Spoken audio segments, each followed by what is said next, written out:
Hi, welcome to One Eye on the Page. I am Scott, ranking all 115 completed and published short stories by Stephen King.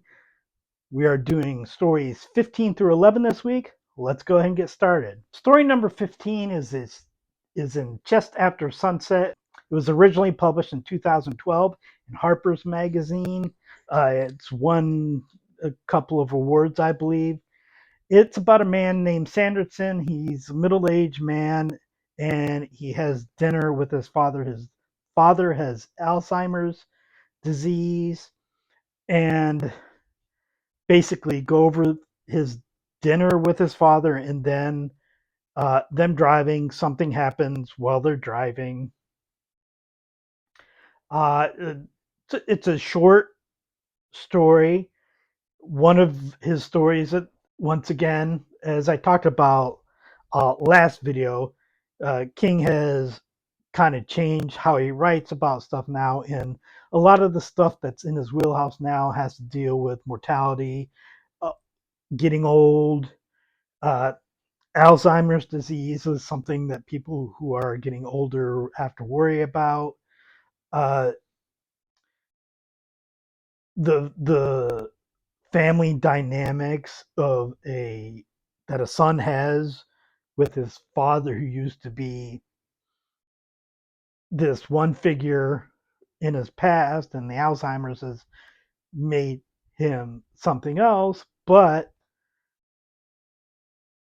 without getting into basically the ending part of the story, I really can't describe exactly why this story works for me, because a lot of it has to do with that ending part in the way that roles reverse, but maybe for a short time, very short time, they reverse again. It's just a beautiful little short story. Probably my favorite in Just After Sunset, I believe. Uh, I also enjoyed A Very Tight Place, which I also believe was in Just After Sunset, I think. Yeah, I also enjoyed A Very Tight Place, but that one is a novella, so I don't know which one I would say is better. I think I feel Batman and Robin speaks to me more. Story number 14 is in Nightmares and Dreamscape. It is in Nightmares and Dreamscapes. It is Chattery Teeth, which was originally published in Cemetery Dance. Chattery Teeth is somewhat of a simple story. A man goes to a store and buys a set of chattery teeth, those little teeth like that are on legs. You wind them up and then chat, chat, chat, chat, chat, chat, chat. Uh, and basically, I believe he picks up a hitchhiker, and the hitchhiker turns out to be a mistake. Uh, and the chattery teeth defend him. There's more to it than that, but it's just a fun story. I honestly, uh, and I can't remember the name of the story right now, but it's similar to another story in a way, except in that story, a man is talking to a hitchhiker he's picked up, who is uh, deaf mute, he thinks, and then so the man feels okay complaining about stuff to him, and it turns out that that person could hear, and then he does something about the man's complaints. Not quite the same, but that story came after Chattery Teeth, uh, but somewhat similar to that story I've already talked about. This not Sanderson. I think his name is Hobbs or Hodges. But the man is one of those typical Stephen King everyman types of characters, which, especially in the time that he published it, was something he does really well. Number 13 is published in Night Shift. It is Battleground, originally published in Cavalier magazine in 1972. I'm almost at the point of thinking that he probably published a story in Cavalier every month that year. But Battleground is pretty much a simple story. It's also a crime story, which, if you know me by now, having gone over these stories before, Stephen King is really hit or miss with crime stories, but especially Man with a Belly, worst story ever.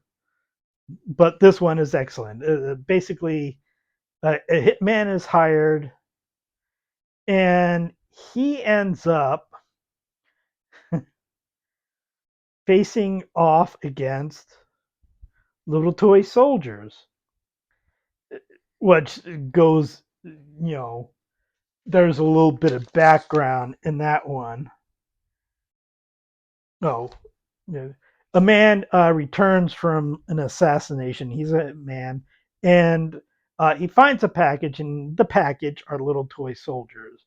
Well, the person that he assassinated had to do with a toy company, I believe, and the little toy soldiers are a payback, and it gets to the point where he's basically battling toys. And King just full out fun here actually gets me at least kind of being on this guy's side, even though he's the bad guy, uh, but also being okay if the toys take him out too. Just fun, fun, fun, fun, fun story. Oh, number 12 in Just After Sunset, and I originally had said I thought that Willa is in Just After Sunset, originally published in Playboy magazine. A man is at a train station. He's trying to find his fiance, and people are telling him that there's a train coming. And basically, what it comes down to is we discover that all these people in the train station are dead. That essentially uh, he and them and his fiance died in a train accident like 20 years previously, and they are ghosts. And he and Willa, the name of his fiance, realize this and try to leave. And they see a sign that says the train station is going to be demolished, and what's going to happen to those ghosts that are there and who haven't moved on. Another story where King is kind of reflecting on mortality and after death, and it's very kind of a melancholy approach to it, and I just really enjoyed it. I think it's one of those quiet gems that people probably don't talk about a lot, but for me, it's just a great story. Number 11 is in Skeleton Crew. It is The Reach. Much like another short story that we'll see in a couple of videos, it's a very quiet story. There's a a ghost of the supernatural about it, but really, it's just a quiet piece that is another King story that talks about mortality, although he wrote this when he was in his late 30s, early 40s. So, considering that, it's even more surprising how good he is on reflecting on it when he hasn't gotten to old age as he does with many of the pieces he writes about now. The Reach is basically she lives on an island. She's 95 years old. She's never been to the Reach, which is uh, pretty much the mainland and a metaphor. Uh, and it's her facing her mortality, her facing her death, and just a reflection on that. So that is it for this week. Please like and subscribe, leave a comment, and I will talk to you next time.